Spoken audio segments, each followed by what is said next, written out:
Hi, my name is Manish Gupta, and in this video, I'm going to talk about the PRISM alignment dataset for large language models. This paper won the NeurIPS 2024 Datasets and Benchmarks Best Paper Award. So let's get started and understand how is this dataset created, why is it created, and what does the dataset contain? Okay. So what is the need for this data set? So PRISM is a new personalized conversations data set. Basically we will understand what is the need for this and then how it was curated and so on. Okay. Typically you must have heard about post-training in large language models. Post-training typically involves aligning large language models to human preferences. Sometimes post-training also involves aligning these responses from large language models to be safe, and so on, to be helpful, to be safe, and so on, right? So now the point is that to be able to do post-training, people first collect feedback from humans, preference information from humans. And this collection of feedback actually depends on four important aspects: how, where, who, and what. So let's talk about this, right? How, where, who, and what. So, this preference feedback can be collected using different kinds of methodologies. Specifically, they can rely on ordinal or cardinal scales. They can be broad or fine-grained in terms of, the information they collect, and they can collect explicit or implicit signals. Okay. So for example, somebody could be collecting click-based information, which are more like implicit signals, right? It also depends on, what kind of, or rather, what kind of domains or topics or tasks are the ones where the information is collected. So, people could be working to build a model on finance domain, and therefore they collect data about finance domain and so on. Okay.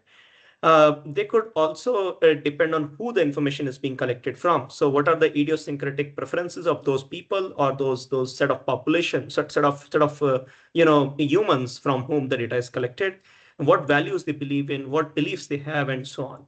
Okay. And lastly, this data collection, preference data collection from humans is also depend on what end it is being collected for. So what is the objective? So is it safety? Is it just helpfulness in solving reasoning problems, or helpfulness in I don't know, solving programs, writing out programs and so on. So what is it? What is the objective with which the data is collected for personalized alignment? Okay. Now, given these variations, there are several gaps in existing data sets. Existing data sets typically rely on binary comparisons without any fine-grained ratings or explanations from humans, right? And this is also mainly because this alignment kind of training is typically done using TPO or PPO kind of approaches, which work very well with binary preferences in that senses, right? Also, these samples are many times small or biased, recruited from a very narrow set of workers, specifically people coming from communities. Right? So entire community is a very small representation of the entire population as such. Right? Similarly, there is also another kind of gap is limited sample information. So you oftentimes don't have annotator IDs or sociodemographics of those people who annotated stuff. Lastly, there is scarce documentation for how the values are operationalized. So when somebody says, hey, be nice or be empathetic in your responses, what does that mean? Documentation or specification of that of those values is not very clear many times. So to answer these questions, PRISM is a data set, and it's very interesting data set. And state of 1,500 diverse participants. So these 1,500 diverse participants, they have noted down their social demographics, and we'll talk about those. And also their preferences. Again, we'll talk about state preferences towards certain topics and so on. From 75 countries, so these people belong to a large set of countries, to their contextual preferences. So they map these social demographics and stated preferences to their contextual preferences and fine-grained feedback. Now, what is contextual preference? Well, stated preference could just be, asking someone, hey, which religion do you believe in? Or are you religious or not, right? But contextual preferences would be how this person behaves when a conversation is going on. So in the context of this conversation, do they really prefer to be religious or not in that sense, right? So in fine-grained feedback, so when there is a particular topic which is being discussed, and they're asked to provide the feedback, how does it relate with their stated preferences and so on? Okay. And this data is collected over 8K live conversations, 8,000 live conversations with 68K utterances with 21 LLMs. So, in this data set, there are 1,500 people who actually who do conversations with these 21 different LLMs. Resulting into 60K utterances over 8,000 plus live conversations. And then this data is sort of mapped from their sociodemographics to their preferences or as expressed per response by these individuals. Okay. So the study is conducted over 1,500 participants coming from a lot of them come from UK and US population, census representative sample from UK and US. But then there is also samples from the rest of the world, leading to 75 different countries represented in this data set. Okay. So how is PRISM curated? So PRISM is curated in these two steps. So in the first step, basically participants complete a detailed survey. And I'll talk about the detailed survey attributes at the bottom here. But the point is that they first complete their survey, which talks about their sociodemographics in some ways. Okay. And the participants are sort of recruited from across the globe, as you can see here. In the second step, these participants actually rate their interactions with LLMs in multi-turn conversations. So basically, they choose a topic to talk to an LLM. They choose like 4 different LLMs from a pool of like 21 different LLMs. Participants don't choose. Out of 21, 4 are randomly chosen. And the responses are shown to the participants. Now, based on these responses, they basically, based on the response to the first utterance, they choose the best responding LLM. And that's the LLM that they continue more and more conversations with. The conversation continues with the best rated LLM. Every time, whether it is the first utterance where they get a response from 4 LLMs or later utterances where they get 2 responses from the best rated LLM, they keep giving feedback. And this feedback is actually what could be used for aligning LLMs for aligning other language models in that sense. So as part of this dataset curation, there is alignment data which is also being collected. Okay.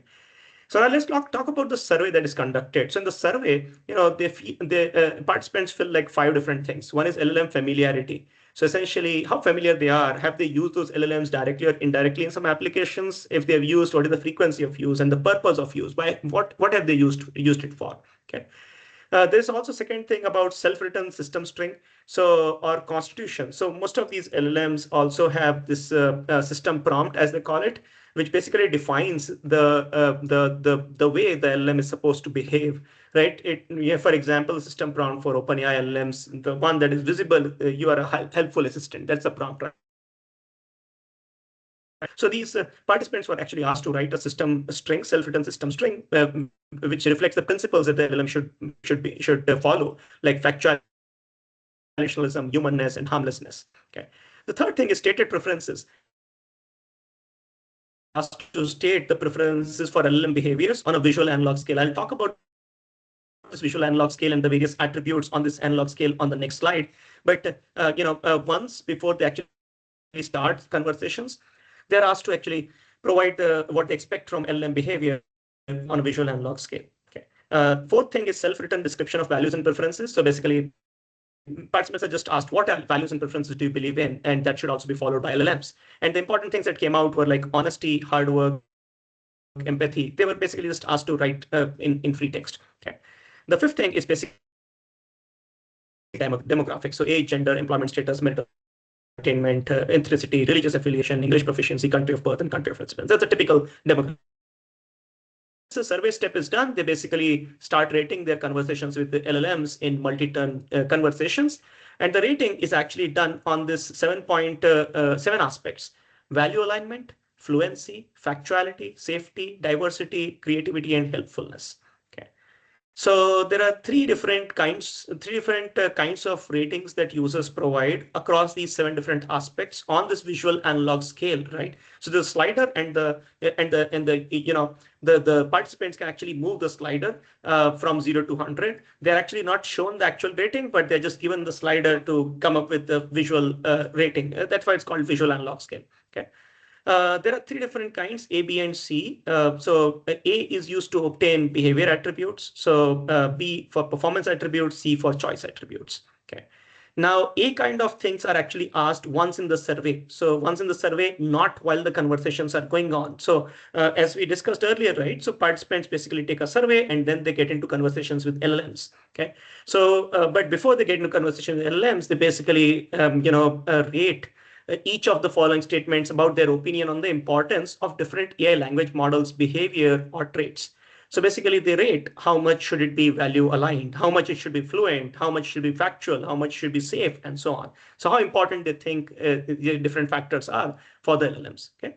Now, again, different people have different perspectives. So somebody may say, I don't care about safety aspect in LLMs. I don't care about diversity aspect in LLMs and so on. Or somebody may say, hey, I really want to use it for factual stuff only. I don't care about the creativity aspect and so on, right? But others may actually say, hey, I really want it to be creative and so on. Okay. So that's that. The B part is something that is done for the first response from the best model per conversation. So remember, I mean, for the first utterance, the users are actually shown four different, output from four different LLMs. So they can basically choose which one is best across these 7 factors. So this one basically asks the simple question, rate each of the following statements about how well the selected model response performed on each attribute compared to the 3 LLMs. Okay. So, and then the users can say, well, it performed really poorly or very well on value alignment, or performed very poorly or very well on fluency, and so on. Okay.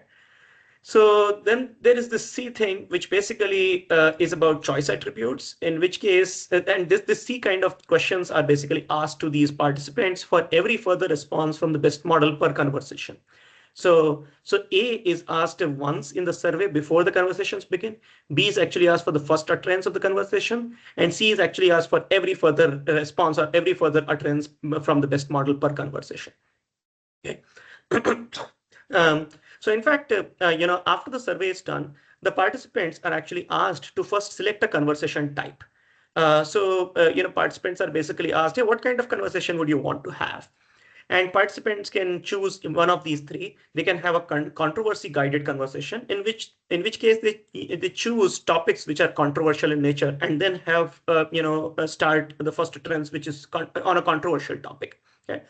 Or they could basically choose to discuss about values related topics. So topics related to social values and beliefs and so on. Or it is unguided in the sense that they can choose any particular any topic of their choice, and ask and start talking to the LLM. Okay. This selection of conversation type actually significantly influenced the diversity of the prompts in the data set. So the first utterance that the users put up are very diverse because they were basically asked to make this choice three-way choice before they start even putting up the first utterance. Okay.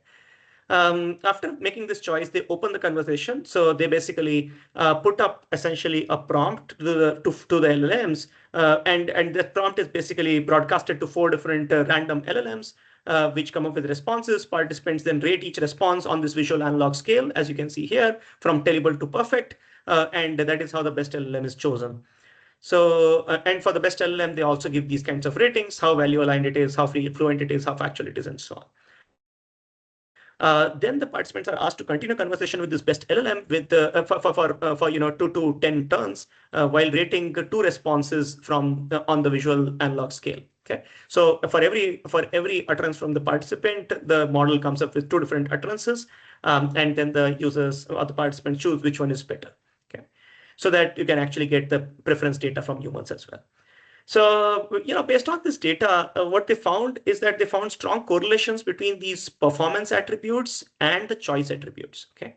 So the point is that once the users are within a conversation, their choice of the best model, also reflects nicely in the choice attribute. So basically performance attributes and choice attributes have a very good correlation. Okay. However, there is weak correlation, between stated preferences here and the context and the performance attributes or behavioral attributes and choice attributes. So A and B or A and C have low correlation. It turns out that even if somebody declares they're not religious, it turns out that while they are sort of discussing, they don't necessarily follow those stated preferences. So preferences change in particular context in that senses, and that does make sense. I mean, sometimes we do behave differently in different contexts. Okay. Lastly, distributions of scores over these performance attributes and choice attributes is narrower and more positively skewed compared to stated preferences. So, and that's also obvious because without context, typically people are not very clear about what they prefer. But given a particular context, they become much more clearer what they prefer, and therefore the distribution of scores is actually very narrow. Okay. Now, based on this data that they have collected, so they've collected this nice mapped data from social demographic attributes and stated preferences to contextual preferences over multiple turns, right? Based on this data, you can do various interesting studies. And, I'll talk about two interesting studies that they do. This chart is actually pretty complicated, or rather pretty interesting in some ways, okay? So, and the question that they ask based on this data is, do different people initiate different discussions with LLMs? Okay. Different kinds of people, you have different attributes of these people. So conversation type that they chose, their gender, age, ethnicity, religion, location, you have different attributes, right? So when they talk to LLMs, what do they talk about, right? So, and there are these are these topics. So of course, so to figure out the topics, what they did was to basically take the first utterance from these users, from these participants, and they computed some sentence word embeddings, did some k-means clustering, and tried to figure out clusters. Okay, they tried to get the names of those clusters from GPT model and so on. So these are some of the topics that came up in these conversations. As you can see, these are very interesting topics that people typically like to discuss. The most popular topic that people like to discuss is about managing relationships. Okay, then popular culture, job search, religion, and spirituality, and so on. Okay. Conversation type could be unguided, values-based, or controversy-based topics, as I discussed in the previous slide. Gender could be male, female, non-binary, age groups are there, ethnicity is there, religion is there, location is there. Okay. Now, what do you see in this picture, right? This particular panel in this plot, right? So this is basically overrepresentation factor. So it basically shows expected versus observed group proportions. Okay, so essentially, and the star guys basically are very 99.9% statistically significant. Okay. So overrepresentation factor in the sense that you expected based on the representation of the sample, right? You expected so overrepresentation factor is expected divided by observed, right? So you expected, or rather observed divided by expected. So you expected maybe so much of preference amongst males, but then hey, you see much more preference to a particular, or much more prevalence of the topic in males in that sense. It's based on the compared to the representation in the sample, right? So that's the kind of representation that you have here, right? So higher the factor, the higher the representation. So now what do we observe? What are the insights from this plot? So insights from the plot are as follows. Topics that are significantly correlated with the controversy guidance. So what topics are more controversial, right? Are gender. So as you see here, controversy controversy preferring people basically discuss about gender and LGBTQ plus identity topics, right? They also discuss about Israel-Palestine conflict. They also discuss about abortion, right? So those are, of course, controversial topics, and it does make sense that people who chose controversy as a conversation type, they just discuss these topics. Okay. Topics that are significantly correlated with the values guidance are topics like managing relationships, people believing in values, right? Job search, and religion and spirituality, and that's again obvious. Unguided conversation types basically have task-oriented the conversations, and the neutral topics like popular culture, recipes and cooking, travel recommendations, and so on. Okay, so that's that. Now, when if you look at from gender perspective, what is obvious is basically this one. So essentially, non-binary people, of course, like to discuss about gender and LGBTQ plus identity, right? That's a very high correlated stuff, much more than men, right? Much more than men.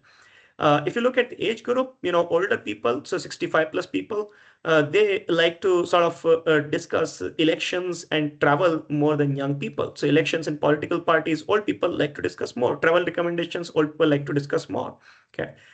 Black participants, ethnicity, if you look at it, black participants clearly like to discuss, or rather, black participants, like to discuss less about climate change compared to white participants.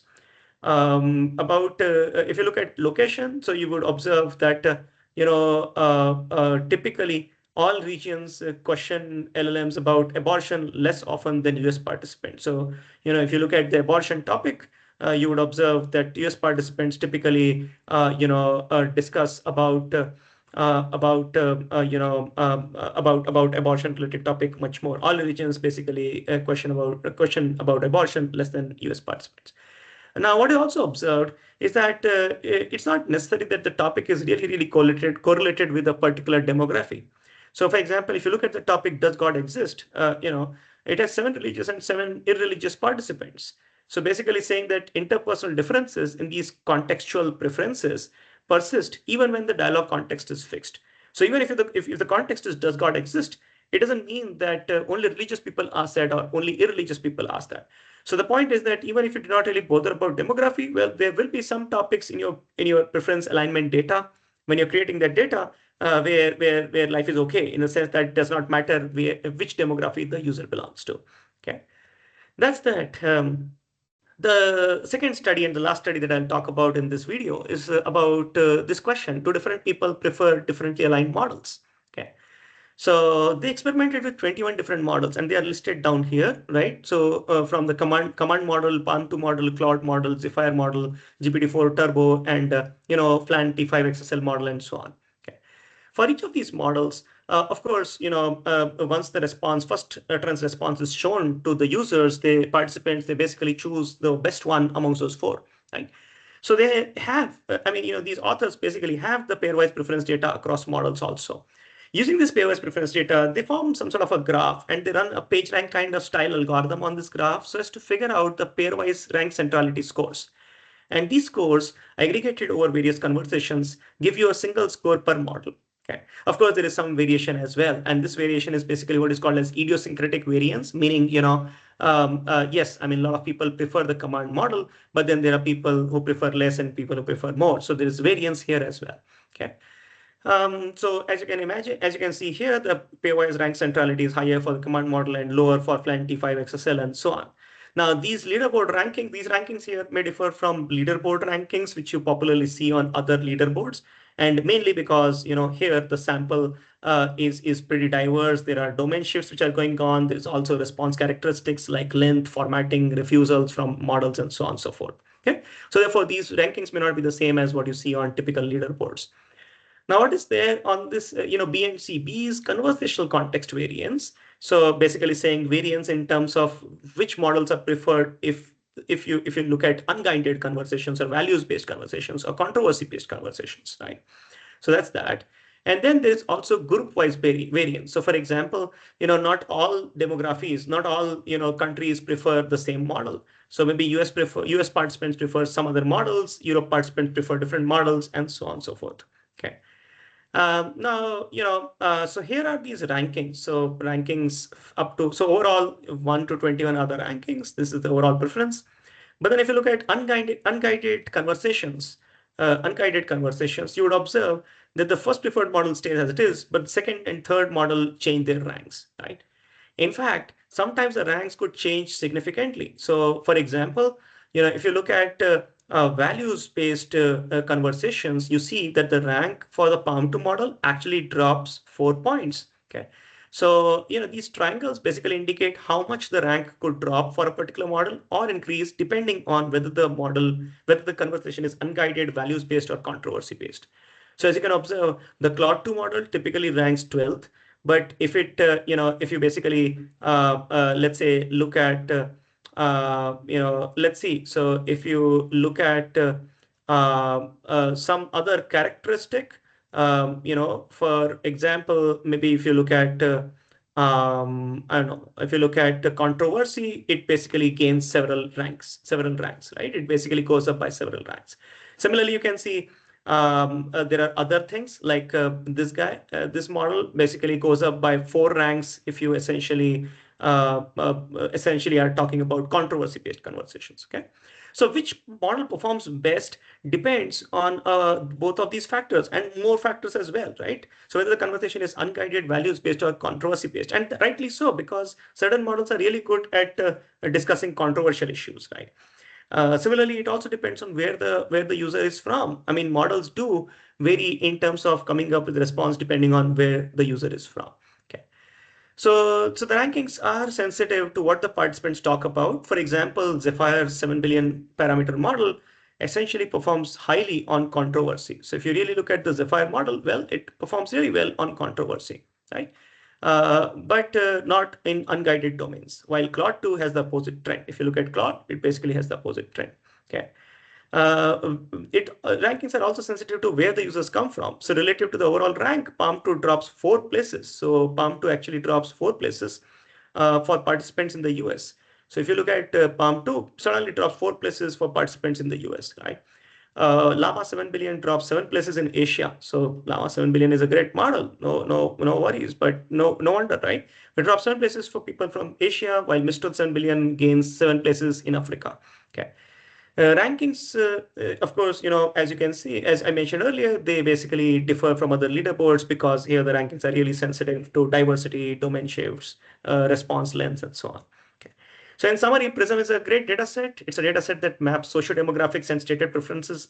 It's the first study where, people have studied it's the first study where people have tried to explore how these responses from LLMs could be perceived to be good or bad for people coming from various demographies, right? And for conversations of different types, right? So therefore, it's a very interesting data set of about 1,500 diverse participants, 75 countries. It maps the social demographics and stated preference to contextual preferences and fine-grained feedback in 8K live conversations. So the dataset is large, 68K utterances with 21 different large language models. Okay. What this data set tells us is that it's very important to consider which humans are providing what alignment data. Yeah, I mean, people align these things, align these models in the post-training kind of a post-training part of training the large language models. But then if you're basically creating a large language model to serve a particular demography, then you would rather have the labeling done by people from the demography, because quite likely their perception of culture, beliefs, and values may be very different from what is perceived in some other part of the world. Okay. It's important to think, what does it mean to align large language models to human preferences in a pluralistic world where these values, beliefs, culture differ significantly. They are very diverse across different communities. Okay. So that's it for this video. Hope you liked it. Thank you for watching. Connect with me on my LinkedIn or look at my research on my homepage. Thank you.